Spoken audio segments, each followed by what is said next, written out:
L'ADIR et RFO, avec le concours de l'Europe, l'État et la région, vous présentent les nouveaux défis.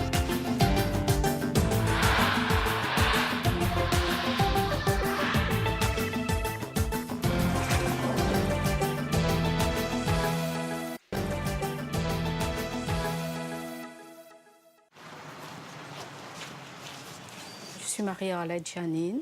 Bonjour. Comment ça va? Ça va. Je travaille à Proxime, ça fait 5 ans et demi. Je suis aide à domicile. Elle a bien dormi aussi? Pas trop. Pas trop, c'est Elle elle était agitée la nuit. Oui. Mais sinon, elle a mangé. Moi, personnellement, j'interviens chez des personnes âgées et dépendantes. Mémé a sommeil?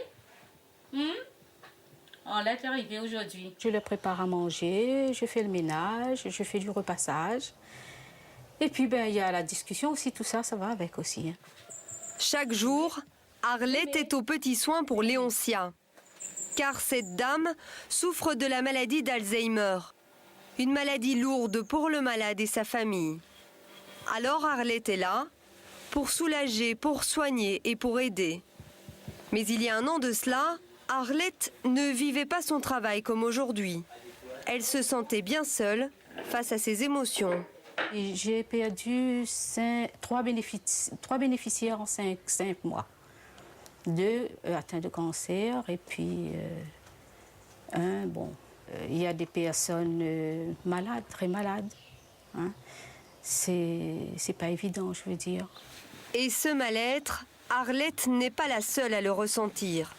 Un diagnostic a été réalisé sur les conditions de travail des aides à domicile à La Réunion. Et il met en évidence plusieurs facteurs de souffrance. Le manque de reconnaissance, la dévalorisation du métier ou encore l'isolement.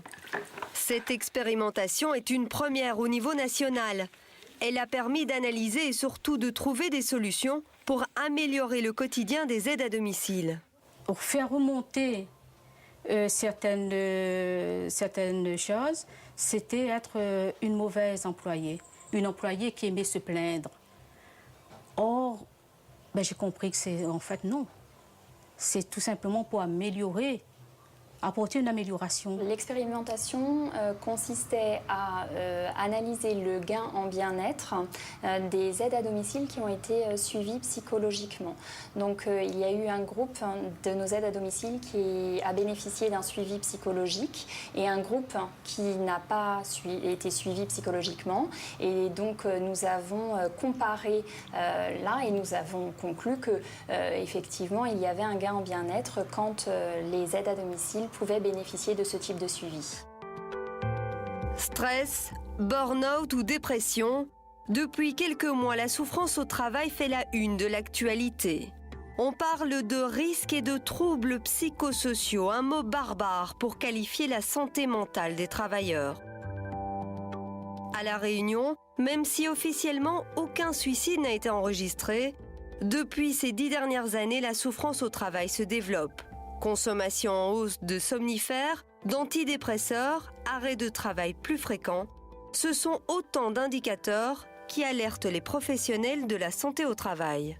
La grande difficulté aujourd'hui, c'est justement de quantifier tout ce qui est les arrêts de maladie en lien avec justement les problématiques de risques psychosociaux.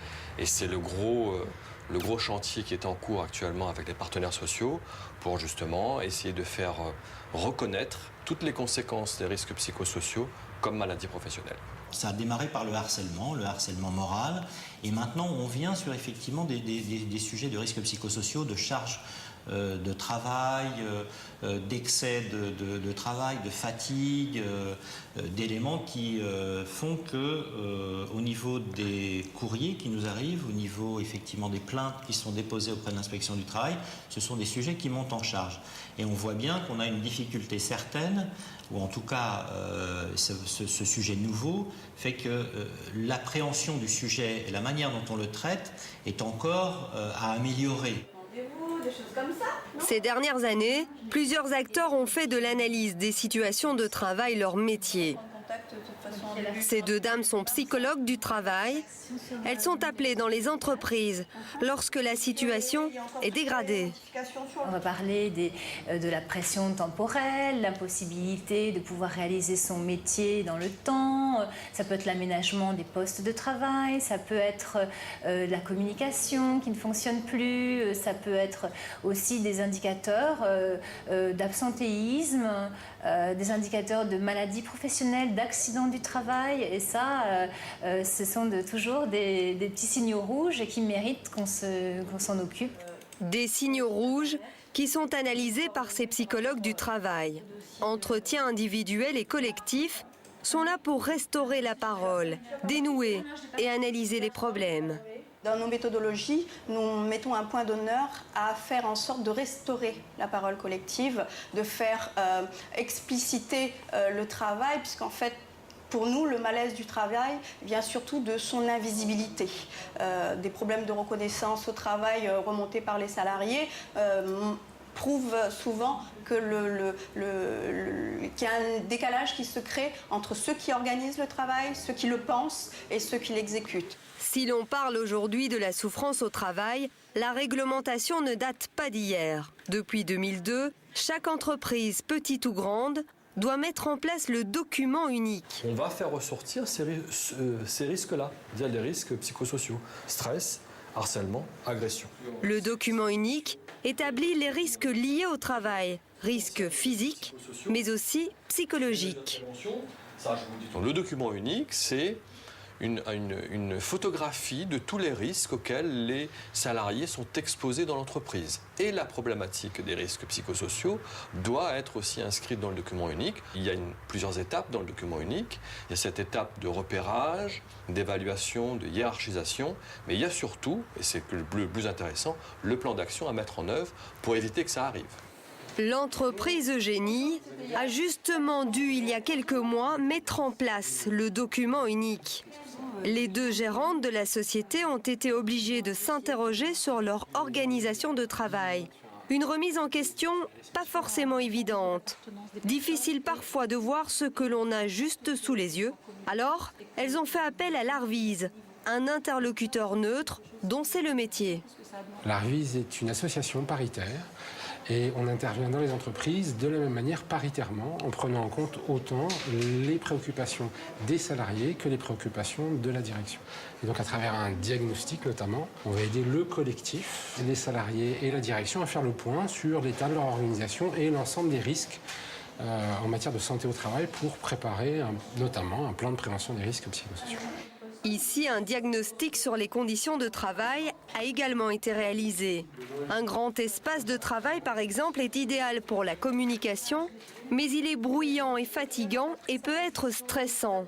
Un espace réservé aux appels téléphoniques a donc été installé, ainsi qu'une salle de réunion. Le niveau d'exigence en matière de contact avec les clients a été revu, car certains employés se mettaient trop de pression. Et enfin, le télétravail a été mis en place. Nous avons la chance d'avoir la possibilité de travailler chez soi, chez nous, car notre système nous le permet. Et donc, quand un collaborateur ou une collaboratrice a un travail qui nécessite concentration, réflexion, eh bien, il peut décider de le faire chez lui. Les acteurs de prévention des risques psychosociaux se sont réunis il y a quelques semaines à l'appel de l'association Prévention Suicide.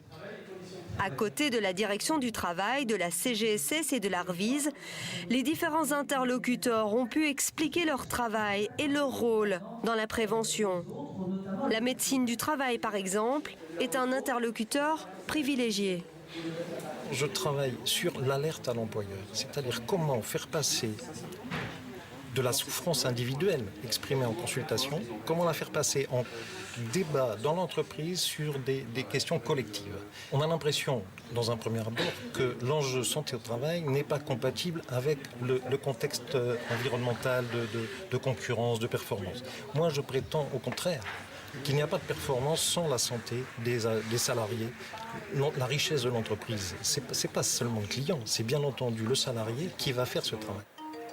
À côté de la médecine du travail, les délégués du personnel sont aussi là pour remonter les informations de stress, de dégradation des conditions de travail. Dans les entreprises de plus de 50 salariés, c'est le CHSCT, le Comité d'hygiène, de sécurité et des conditions de travail, qui s'en occupe. Avant d'arriver au cas extrême, genre accident de travail ou risques psychosociaux, il y a la vie de tous les jours. C'est-à-dire que notre rôle, c'est de prévenir et d'anticiper. L'intérêt que ça marche bien, c'est que et la direction et les salariés se mettent ensemble. Il faut qu'on étende et qu'on crée un réseau partenarial sur le sujet du traitement des risques psychosociaux en y intégrant les médecins traitants, donc les médecins de famille, comme on dit communément, en y intégrant également des psychologues du travail, en y intégrant le réseau des assistantes sociales, pour qu'effectivement on crée une culture autour de ce sujet-là, qui est un sujet qui est quand même amené à prendre de l'importance. L'actualité a montré que la surcharge et la pression au travail peuvent être destructrices. Le stress, le ressenti face à une agressivité propre à chacun. Tout l'enjeu est d'arriver à dépister ce mal invisible.